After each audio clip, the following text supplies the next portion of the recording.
తెలంగాణ అసెంబ్లీలో మంత్రి ఉత్తమ్ కుమార్ రెడ్డి మాట్లాడుతున్నారు. ఇప్పుడు లైవ్ చూద్దాం.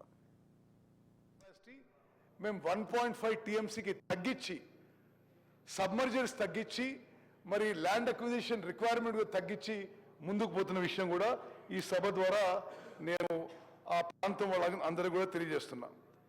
అదేవిధంగా మరి గడ్డన్న వాగు ప్రాజెక్ట్ లైనింగ్ విషయంలో కూడా మరి నేను ఒక విషయం మీ అందరికీ అష్యూరెన్స్ ఇస్తున్నా.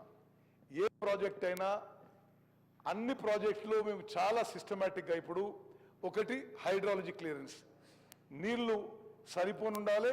మరి అదేవిధంగా బీసీ రేషియో కూడా మేము చాలా పకడ్బందీగా ఎగ్జామిన్ చేయడం జరుగుతుంది.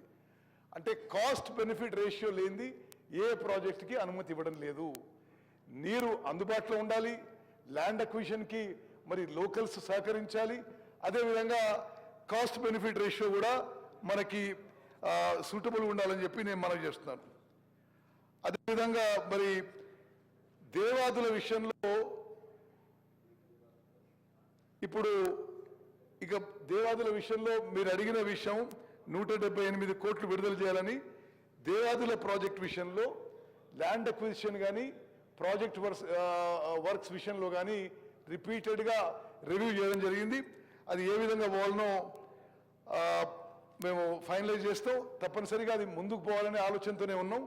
అదేవిధంగా దేవాదుల కింద ఉన్న ఈ స్టేషన్ గన్పూర్ కాన్స్టిట్యున్సీకి స్టేషన్ గన్పూర్ కాలువకి ఇది నవాపేట్కి ఫీడ్ చేసేది. దీనికి ఈ కాలువకి ఈ మధ్యనే మేము 160 కోట్లు మంజూరు చేసి ఇప్పుడు టెండర్లు పిలవడం జరుగుతుంది. అదేవిధంగా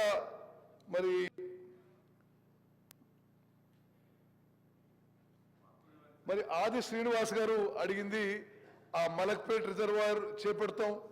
అదేవిధంగా శ్రీపాద ఎల్లంపల్లి ప్రాజెక్ట్ విషయంలో అన్ని విధాలుగా మేము పెండింగ్ వర్క్స్ చేస్తాము. నీటి విడుదల గురించి కూడా మీరు చెప్పింది నోట్ చేసుకొని తగిన విధంగా స్పందిస్తామని చెప్పి నేను మనవి చేస్తున్నాను.